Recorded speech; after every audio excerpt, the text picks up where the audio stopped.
feeling today? Let me recap. Let me recap a little bit on the talk I had. The talk I had last week. The last time I was here, I was talking about first grade activities.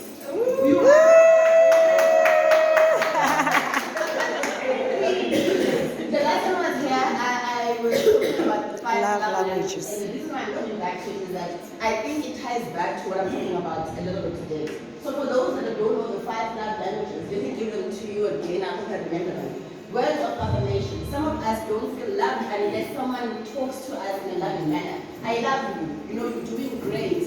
Thank you for doing that for me. Some people, in order for them to feel loved, you have to say it. You know, you can't just do actions. You have to use words. You are beautiful. You have to care. Another way of being loved is acts of service. That's for people like me who like people to, you know, think for them and do small acts of love. So if I put on the washing, if you take off that washing and fold it for me, I feel the most love because it's like, oh wow, you took something from my day that I needed to do, you know. And then there's also people that like gifting. You know, and it doesn't have to be grand gestures, just that something that's special, that speaks to that particular person. For instance, buying a phone will be the right thing to do. You know that's what she's about. There's others, there's what she's about, three, which is the other. Physical touch. Physical touch, guys, yeah, the hug. Some people, you can tell them you love them until you do the face, but if you don't hold their hand, if you don't touch them, if you don't hug them before they leave the house, you know, they'll always wonder if they love you. And then the last one, the physical touch, there's one I always forget, guys. Oh, physical touch. You're going to have to come back for it because I've completely forgotten the fifth one. I've completely forgotten the fifth one, but I'll come back to it. The reason why I'm mentioning all of them is that we need to understand ourselves. And that's all I'm here for. Because when we understand ourselves fully, how we receive love and how we give out love, you know, it makes our relationships with the people that we have in our lives easier. The one Quality time. Sorry, Quality time. Quality time. And quality time is not you giving me the whole day. Quality time is I know you're busy, so you give me that 5 minutes before you go to work, and you spend that 5 minutes with me having fun before you go out. That means everything to people with quality time. Finding that 5 minutes after you come back from work and you walk with your child, and you go out together and you go for a little walk. For a person that values quality time, that 5 minutes is everything. So those are the 5 love languages. And it's important for you to understand which ones speak to you and which ones don't. And why they don't. And it's important for you to realize people in your life, how they receive love, not how you'd like to give love. Because sometimes you make that mistake. Because I like acts of service, I do acts of service for you. Not ever taking into consideration what is it that you like to receive. So today I'm talking about a topic that we are, as women, are all bad at. There's not one woman in this room who is not bad at it except for this one. She is a specialist, I found out this morning. That topic today is called rest. So a friend of mine wanted to discover this topic of black women and rest. Because this is the one thing that we do not do. And if you think about it, even as young girls, if you are farm sitting, you know, you were told that you were lazy. You know, if you put in our minds that stillness for us is the worst potential thing you do, is to be still. I will know you can't, not as a woman. You must always find something to do. You must always be doing, and then you show and put, now you're a real woman. You're a real woman, always busy. Yeah? But we die. So this is why I'm having the best talk today. So a friend of mine, Ukani, took us all, few friends, and took us to a farm somewhere. And what she did is that she curated a weekend where we couldn't do anything. It was like we couldn't do anything. There was someone there to do the fish. There was someone, it was, and you would think this is paradise, right? Halfway through the day, I did not know what to do, and I was frustrated because I used to do it. You used to be the one who wakes up, makes the food for everyone, washes everyone, then washes yourself if you have a chance, and then, so having to be tended to, it was the most difficult. It took me a full 24 hours to relax into doing nothing. It felt like someone was like, come for me. Like, I was like,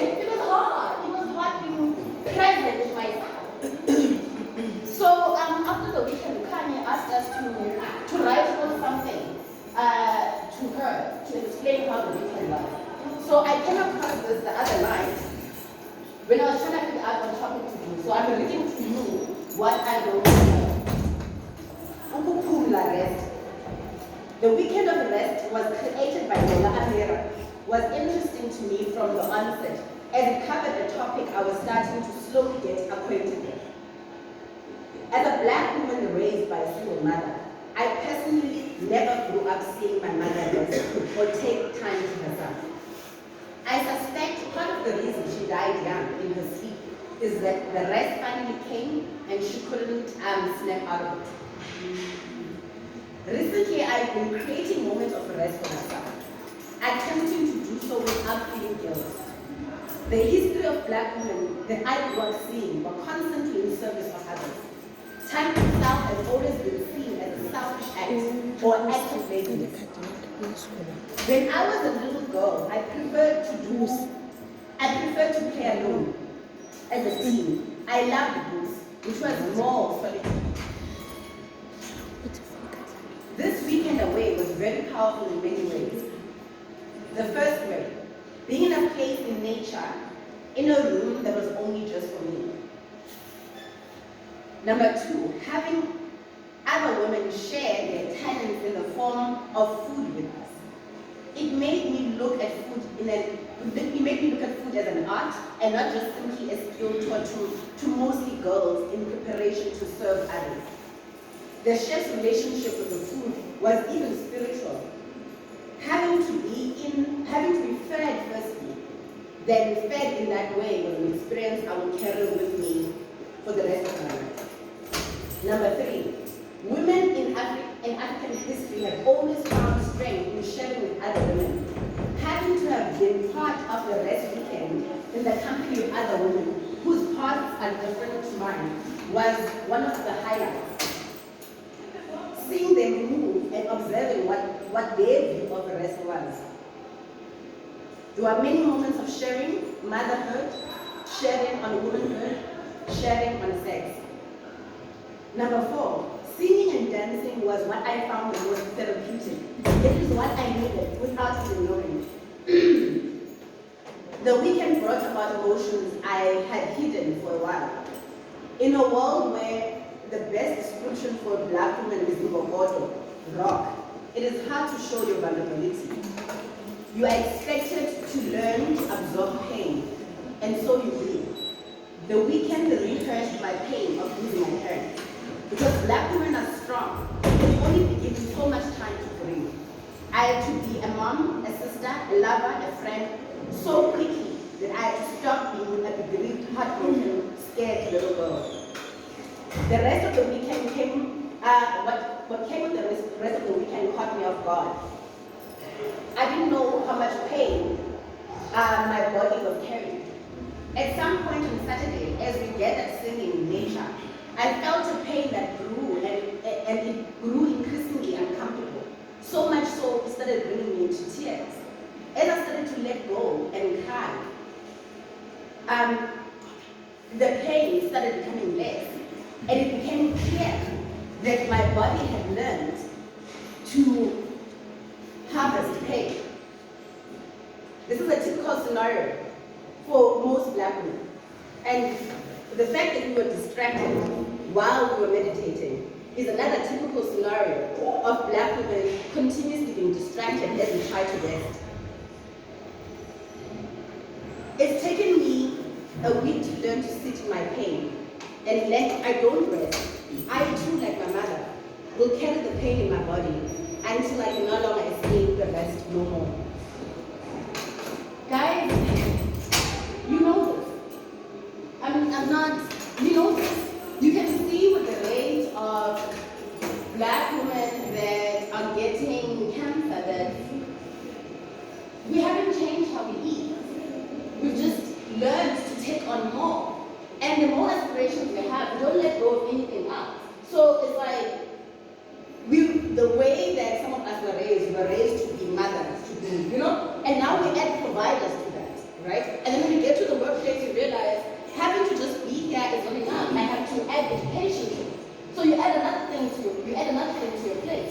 And then when you get home, you try and give the best potential mother, and you try and have the most cleanest house in this world, and you try and keep your husband the happiest, but when do you rest?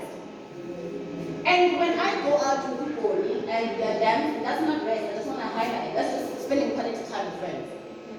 It's something that also requires energy. When do you rest? When do you rest? Because this is the thing that we do not do. This is for me is the one thing that is clear. Is that it's frowned upon to just sleep and do absolutely nothing. This thing that we've been sold that we are here to continuously be doing. No, we are enough. We are worthy of love even when we are still. I saw something on social media. It said, when we pray, we are acting as God's consultants, trying to tell him what to do. But the power is in meditation, sitting and being still. And I tried this because I continuously meditate. And I tried now with this newfound knowledge, and I realized when I meditate, I stop. I stop planning. I stop thinking of the past. I'm in this moment. And sometimes it will humble you to meditate because it will show you how much God has done. Because in our minds, the way we structure them is that we are always continuously planning forward. And we don't take time to see what He has done for me. And that's all. Take 5-10 minutes to see what He has done for you and what He continues to do. In that moment of stillness, it's His time to speak to you, but we never did this time. We never give Him this time. We never give ourselves this time. I promise you, ladies, 10 minutes. 10 minutes. I'm not asking you for anything more. 10 minutes of pure silence with self. Close your eyes and keep quiet. And be still. And how you will feel immediately as you open your eyes, it feels like you are walking into a new world and you must gradually, because we don't rest, guys. We don't rest. But even that 10 minutes does such a massive boost for the brain that you can imagine what it would do for you if you gave yourself more time. We are failing as mothers because we are doing too much. We are failing as partners because we are doing too much. Today, I didn't know Coach Posner had his own, person that is a motivational speaker, because I got a motivational talk, me, this morning, from right over there. The next session. No, Sissy educated me this morning. She was like, Lucy, I get home, and if there's something here that my husband skips, as it goes over the kids, now I skip it.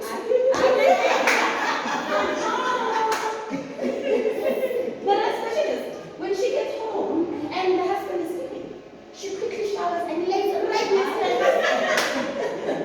And when he asks, what are we eating? He says, can you talk about it with me? Because you're not tired. Let's sleep.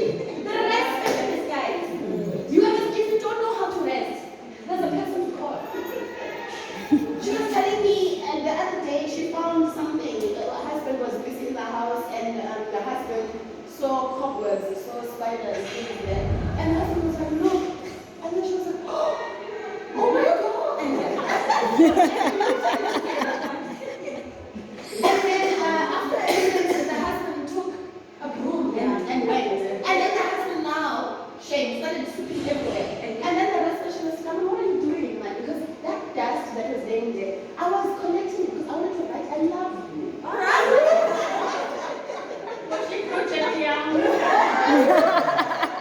There is a rest specialist amongst us. If you do not know how to rest, I can assure you there's no laughter in her house and shower. Because she's not trying to make everyone clean walls and go up. Her children are resting. Her children, I'm sure, love being at home. Because they can be at home.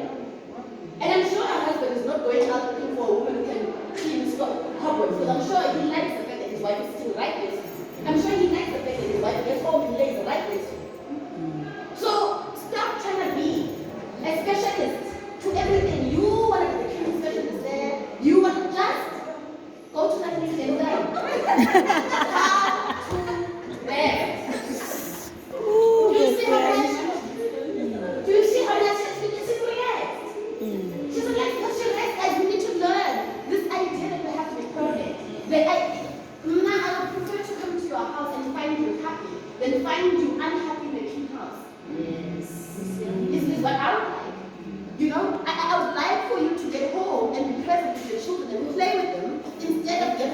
instruct them to do things. You know, it'll be nice. It'll be nice. You know, so the house is dirty, but we're happy today. Is that not okay? The fact that we need to continuously have everything be perfect is the reason why we are struggling. This is the reason why we're getting sick. And you see it. Our bodies give up on us. My mother was my mother and I still wear my mother's clothes. My mother was a fit somebody. But then she sat down for the first time by herself. Well, the first time she traveled by herself. And she sat down by herself in the bus to the Eastern Cape, and she closed her eyes and she slept and she never woke up. Because she took it all for everyone, that single woman who, my mother was a single mother, but her sisters who were married, their children were raised by my mother. She said yes to everything and everyone, and everything and everyone, your problems, her problems. And then she slept and she, don't let that be you. Don't do that to yourself. You know? And if you feel, and I don't know, I'm going to get in trouble. If you feel that it's too much, that's why they created weekdays. That's why they created it. You put in and you say, I'm tired, I can't. Give me any more for me. Like I'm finished. That's why they're there. And I know you guys have iPads as well, right? iPads where you can talk to someone on the phone. When was the last time you guys used that? You want to come here at work and take out your frustrations on your colleagues, but there's a telephone line that's free where there's a psychologist on the other end who wants to hear about the problems in your house. But you want everyone else here to suffer. But there's help every corner. We need to start taking in the help that we are given. We need to make our lives easier, not more difficult. Stop trying to be the best at everything. Try and just be happy. And whatever that looks like, that's okay. If happiness for you means you get home, like some people, take a shower and act next to your person, that's what you do. That's what you do. Stop trying to be the best at it because you're going to fail. And you're going to fail at all of these things. You're going to fail as a wife, and you're going to fail yourself most importantly. So I think we need to start undoing this behavior in ourselves, and our daughters will learn from us. Because our daughters are watching. As we continue to try these 20,000 things, they're watching. So let's be agents of change in our own lives. Let's start asking for help. Let's start allowing other people to learn to do this for us. Because your husband could potentially, or your partner could potentially be someone who loves giving acts of service. But you have never given him the opportunity to. Because whenever there's a small little thing, even if there's a fly, you know, the first one to go, jump in.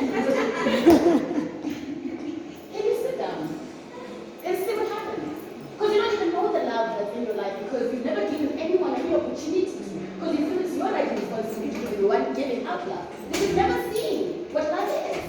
You know, I did, and I think I mentioned this, I did a thing where for 2 weeks I sent out to a lot of people, every morning, 5 o'clock, send out messages, I love you, Jay. I did it, I think for 2 weeks and I stopped. And the people in my life currently are the people that noticed that I stopped. People that came to check in on me, are you okay? Because when I was doing those things, they took note of them, and it meant something to them. And then other people believed that that's my right and responsibility in their life for me to just give. So when I stopped giving, they're like, oh, I guess the friendship is over. Yeah? And there are those people that are, no, babe, are you okay? It's 2 days now. You're quiet. Then those are people that are willing to do for you. So you need more of those people. People are willing to take off burdens off your shoulders, not add on burdens. Because guys, we take on too much. It's rest time. It's a rest time, ladies. It's time to rest. It's time to go home and get into bed. It's time. It's time to get home and skip over the toys like this and say, hey children, and forget that mess. Forget it. Be excited to see your children when you get home. When was the last time children came running to you? You cannot run when they see you. That's not okay. That's not okay. That's not okay. Let's rest, ladies. Let's rest. And we become the best versions of ourselves when we rest. We're soft, we're nice, let's give ourselves this opportunity. I will continue to talk about this topic because I know it has to be drilled into us the same way it's been drilled into us not to rest. We are not superwomen, we are not robots. We are human beings. and we need to show the people in our lives that we require supplements. We need to stay. Guys, I'm not getting up today. I don't know what's going to happen. But me, I'm staying here in this bed, guys. Dollar what you must. Then see what happens. See what happens. Thank you, Queens. Thank you for your time. Thank you for your love every time. I appreciate it.